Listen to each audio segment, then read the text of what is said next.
निवडणूक आलं की यांना मात्र भावना आठवते, त्यांना मात्र त्या ठिकाणी भावनेच्या नावाखाली त्या ठिकाणी मत मागण्याचा अधिकार आहे. साहेब आमच्या जिल्ह्यामध्ये आता जातीबद्दल मत उमेदवार मागायला लागलेला आहे. पत्रकार म्हणतात मी मराठा समाजाचा, मला मतदान करा. बजरंग भाऊ, तुम्ही जातीने मराठा आहेत पण तुम्ही कर्माने कधी मराठा मला दिसला नाही, त्यामुळे मराठा समाजाचा मत मागायचा तुम्हाला अधिकार. त्यावेळेस मराठा आरक्षणाची लढाई सुरू झाली.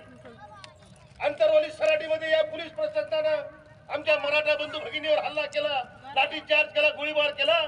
जर अश्रू पुसायला कोण आला असेल तर श्रद्धेय बाळासाहेब आंबेडकर आमचे अश्रू पुसायला आले. त्यामुळे बजरंग बाप्पा 5.5 लाख मतं देणार हा जिल्ह्याचे नेते तुम्ही स्वतःला समजता, पण अंतरवाली सराटीमध्ये तुम्ही जाण्याचं त्या ठिकाणी नैतिकता दाखवलेली नाही. त्यामुळे तुम्हाला मराठा समाजाच्या मत मागायचा अधिकार त्या ठिकाणी नाही.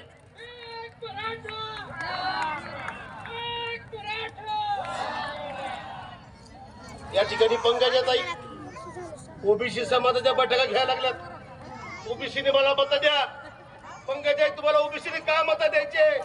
त्यावेळेस ओबीसीच्या राजकीय आरक्षणाचा प्रश्न निर्माण झाला. त्यावेळेस मुंबईच्या मंत्रालयावर सध्या बाळासाहेब आंबेडकरांनी धडक मोर्चा काढला. मंत्रालय म्हणजे घुसले. त्यावेळेस बाळासाहेब आंबेडकरांच्या खांद्याला खांदा लावून त्या ठिकाणी अटक करून घेणारा हा शोभनीय कार्यकर्ता आहे. बाळासाहेबांच्या आंदोलनानंतर या शासनानं ओबीसीच्या राजकीय आरक्षणासाठी पाटी आयोगाची स्थापना केली.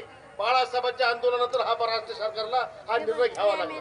त्यामुळे पंकजा, तुम्हाला जातीच्या नावावर मत मागायचा आता अधिकार राहिलेला नाहीये. सर्व जाती धर्मासाठी समावेशक असं आमचं नेतृत्व आम्हाला सध्या बाळासाहेब आंबेडकरांच्या रूपानं मिळालेलं आहे. म्हणून बाळासाहेब आंबेडकरांच्या सोबत या ठिकाणी मला बीडच्या खासदार म्हणून तुम्ही दिल्लीला जाण्याची संधी द्या, एवढी त्या ठिकाणी मी विनंती करणार. साहेब, आपण मला संधी दिलेली आहे. अनेक गावात तांड्यावर फिरत असताना मला पत्रकार विचारतात मुख्य आव्हान काय, तुमच्याबरोबर तगडं आव्हान कुणाचं आहे? मी त्यांना एकच सांगितलं, माझ्या समोर तगडं आव्हान आहे ते भारतीय जनता पार्टीचं आव्हान आहे. जे संविधान बदलण्याची भाषा करतायत, संविधान जाळण्याची कृत्य करतायत, त्या विरोधात त्या जाती धर्माच्या नावं घेऊन त्या ठिकाणी राजकारण करतायत, त्या प्रवृत्तीच्या विरोधामध्ये माझं आव्हान आहे. माझं मी जातीबद्दल मत बघणारा कार्यकर्ता नाहीये, पण संविधान मानणारा मी कार्यकर्ता आहे. फुले शाहू आंबेडकर मानणारा कार्यकर्ता. साहेब, आता लोक असं वाटायला लागले अशोक हिंगेला निवडून दिल्यानंतर अशोक हिंगे कुठं तर जाईल. पण या लोकांना सांगू इच्छितो, माझी राजकीय सुरुवात मराठा महासंघापासून झाली. काँग्रेसमध्ये 15 वर्ष काम केलं, पण त्या काँग्रेस पक्षामध्ये प्रस्तावित घराण्याशिवाय मला कधी संधी मिळाली नाही.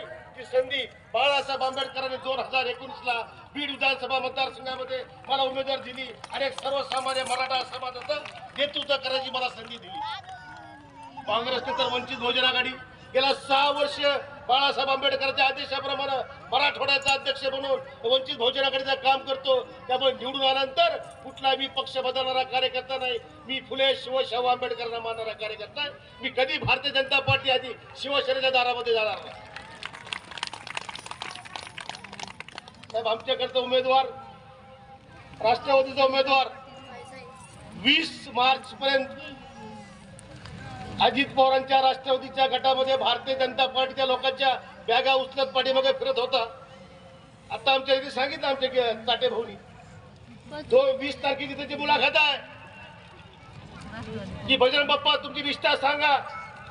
त्यांनी सांगितलं की हनुमानरायाच्या छातीमध्ये एका बाजूला राम आहे, एका बाजूला लक्ष्मण आहे. मी सुद्धा बजरंग बली आहे म्हणले. माझ्या छातीमध्ये अजित पवार आहेत आणि धनंजय मुंडे आहेत. मग 4 दिवसामध्ये असा काय परिणाम झाला त्या उमेदवाराला मला विचारायचं आहे का तुमचं हृदय ट्रान्सप्लांट केलं का हृदयामधून आलं की 25 तारखेला तुम्हाला तुमच्या हृदयामध्ये शरद पवार दिसायला लागले. म्हणजे ही दलबदलू टोली आहे. साहेब, हा माणूस हा डमी उमेदवार आहे. तुमच्या आमच्या बहुजनाची मतं त्या ठिकाणी खाऊन त्या ठिकाणी पराभूत करण्यासाठी फक्त हा उमेदवार डमी म्हणून तुमच्या समोर आलेला. साहेबांना सांगू इच्छितो, बीड जिल्ह्याचं राजकारण, या बीड जिल्ह्यामध्ये काम करत असताना अनेक दहशत आम्हाला आहे. सरपंचाला धमक्या यायला लागल्यात, सर्वसामान्य कार्यकर्त्याला धमक्या यायला लागल्यात की या ठिकाणी तुम्ही जर आम्हाला मतदान दिलं नाही तुमच्याकडे पाहून घेऊ. पण या मतदाराला सांगू इच्छितो सध्या बाळासाहेब आंबेडकरांचा हात आपल्या पाठीशी आहे, तोपर्यंत आपण घाबरण्याची गरज नाही.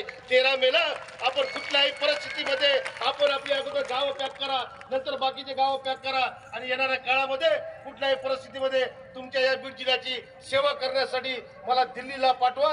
माझं चिन्ह आहे गॅस सिलेंडर. आता सांगितलं गॅस सिलेंडरच्या बाबतीमध्ये तशा पद्धतीनं 5 नंबरला माझं या ठिकाणी चिन्ह आहे.